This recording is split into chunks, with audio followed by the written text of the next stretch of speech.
An 18-year-old woman lies naked on a stone altar in a temple chamber 3 levels underground. Priestesses hold her arms and legs. A high priest approaches carrying ceremonial instruments. This is not worship. This is what ancient Egypt called a fertility ritual. And what happened in these chambers was deliberately erased from history for 3,000 years. Her name is Nefertari. She was born in Thebes in the year 1228, before the Common Era. Right now she can feel the cold limestone against her spine, drawing heat from her body with every breath. The stone is so cold it burns. Her skin has gone numb where it touches the altar, but she can still feel the ache deep in her bones. The air smells thick with myrrh and frankincense, so strong it coats the back of her throat. So thick she can taste it on her tongue. The smoke from the incense burners makes her eyes water, makes the chamber walls seem to move and shift in the lamplight like living things. She can hear chanting in old Egyptian words she does not fully understand despite years of education. The rhythm is wrong, unsettling, designed to disorient. 7 priestesses surround her. Their heads are shaved completely smooth and painted with oil that makes their scalps gleam in the firelight. Their faces are covered with red ochre in patterns that mark them as servants of this ritual. Lines that make them look inhuman, masks more than faces. They are preparing her body for what they call the opening ceremony. But the instruments, laid out beside her on a smaller stone table, tell a different story entirely. Listen carefully to what I am about to describe. Obsidian blades, each one sharp enough to split a single hair. She can see them catching the lamplight. Black volcanic glass, worked to edges thinner than papyrus.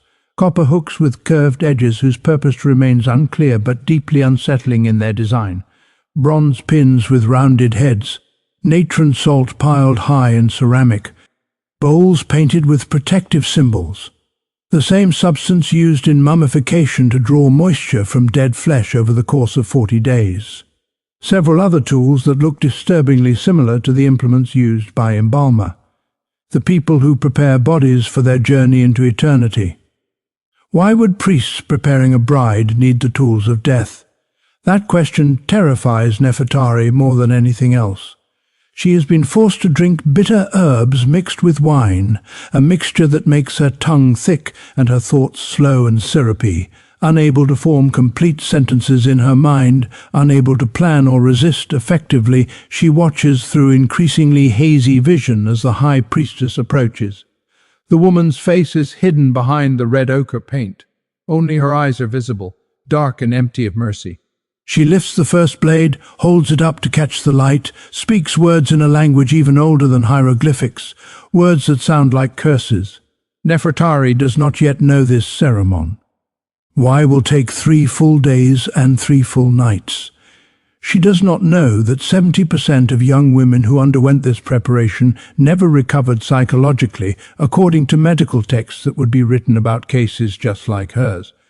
She does not know that what happens in the next 72 hours will change her so fundamentally that she will never again recognize the person she was before entering this chamber.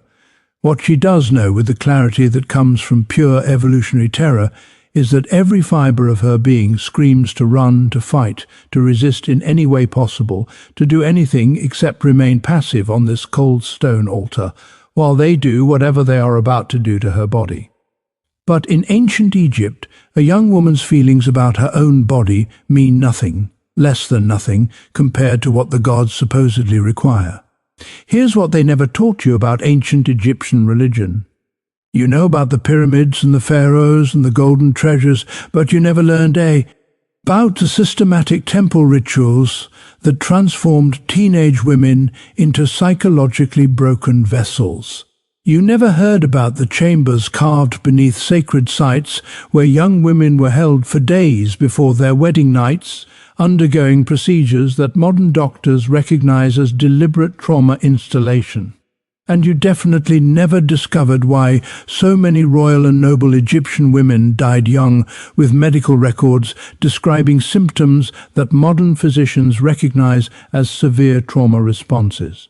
Tonight you will learn why these rituals existed, how the temple system operated them for centuries, and why archaeologists and historians have worked so hard to keep this information out of mainstream textbooks. The reason this was hidden will make you understand exactly how civilizations bury their darkest practices. Stay until the end so you don't miss the shocking ending of this story. But before we go deeper into this dark chapter of history, hit that like button and subscribe to the channel if you appreciate learning the truth they don't teach in schools. Comment below where you're watching from. Now, let's continue, because what comes next is even more disturbing. Nefertitari was not always lying on this altar in terror. 6 months ago, she had a life. She was the daughter of a wealthy merchant family in Thebes. Her father, Amen-Hotep, traded in fine linen and papyrus, high-quality goods that went to temples and noble houses. He was successful, respected. Their family lived in a comfortable house near the Nile, with walls painted in bright colors, showing scenes from daily life. Gardens, hunting, festivals, a courtyard with a small pool where lotus flowers floated. She had a younger sister named Merit, who was 15, bright and funny, and always asking questions. A mother named Tarit, who taught her daughters to read and write and manage household accounts, skills that would make them valuable wives. Nefertari spent her days helping with the family business, Recordi. NG transactions, calculating costs, writing correspondence. She learned the skills expected of women in her social class. Music on the lyre, dancing, the traditional dances performed at festivals, household management, the complex rules of Egyptian hospitality, religious observances that marked the rhythm of the year. The only thing that made Nefertari unusual was her intelligence. She could read hieratic script fluently. Not just the simple texts, but complex legal documents and religious scrolls. She understood mathematics well enough to calculate complex trade agreements in her head. Geometry, fractions, interest rates. Her father was proud of this. He thought education made her more valuable, that intelligence would serve her well in marriage, that a husband would appreciate having a wife who could manage estates and handle business affairs when he was away. He was wrong about what intelligence would do for her. Intelligence made her aware of exactly what was being done to her. Mad. Her conscious through every moment of what should have been unbearable, made her unable to retreat into merciful confusion. She remembers her last morning at home. 23 days ago, though it feels like years. She was eating breakfast with her family in the courtyard. Bread and figs and beer. Her little sister Merit was complaining about embroidery lessons. Her mother was planning the menu for a dinner party they were hosting that week. Her father was excited because he had just secured a contract to supply papyrus to a temple in Memphis. Everything was normal, comfortable, safe. Then the messenger arrived, a temple official.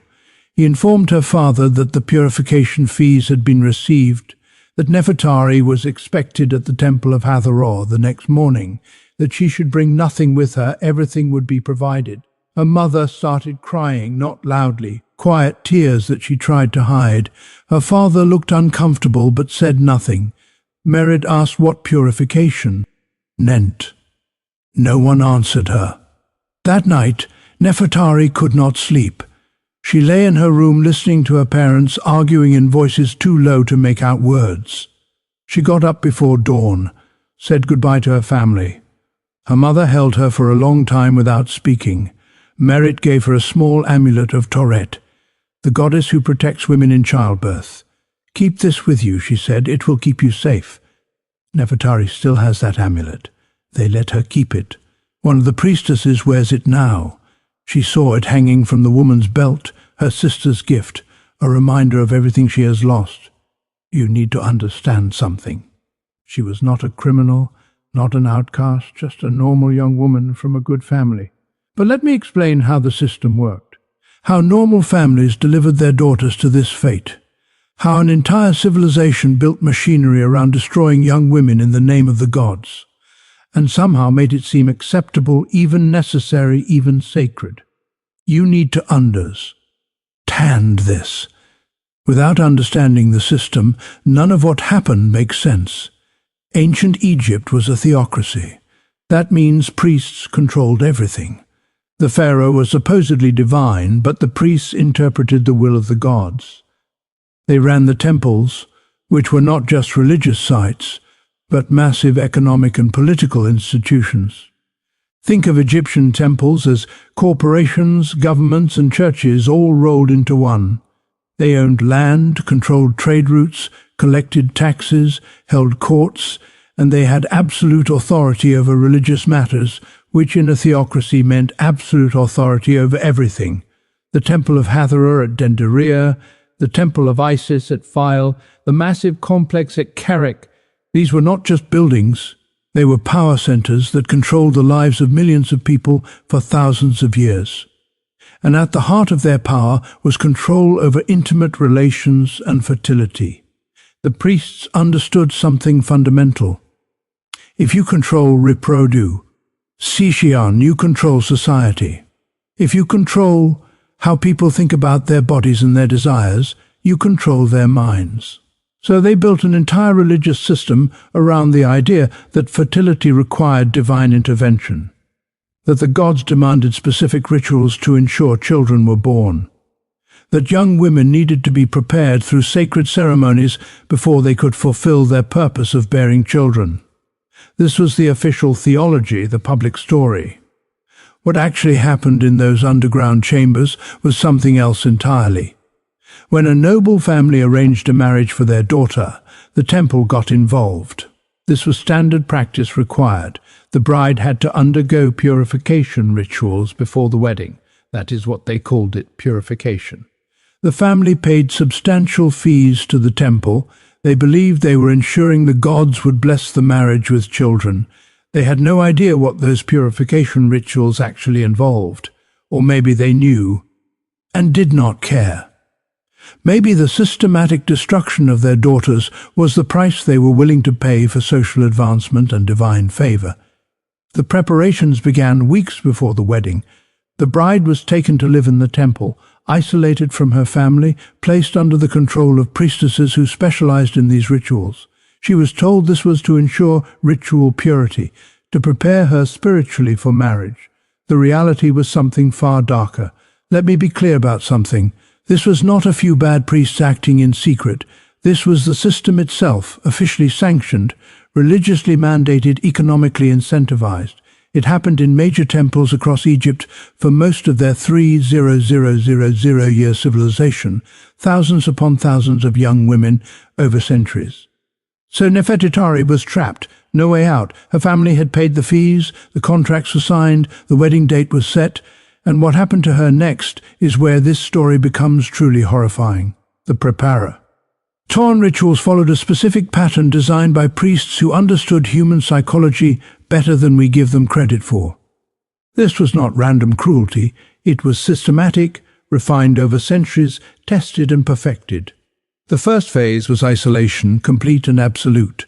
Nefertari was placed in a small room deep within the temple complex, 10 paces long, 6 paces wide. She counted: stone walls, stone floor, stone ceiling, no windows, no natural light. The only illumination came from a single oil lamp that burned continuously, never allowed to go out. The flame cast shadows that moved across the walls, made the hieroglyphics carved there seem to writhe and shift. She could not tell if it was day or night, morning or evening. Time became meaningless. A priestess brought food once per day. At least Nefertari thought it was once per day. Plain bread, small beer, nothing else. The priestess never spoke. She would open the door, set down the food, take away the waste bucket, leave. Shh. Entire interaction lasted perhaps 30 seconds. No conversation, no comfort, no human connection. If Nefertari tried to speak, the priestess ignored her completely, acted as though she had not heard anything, as though Nefertitari did not exist. This went on for 7 days.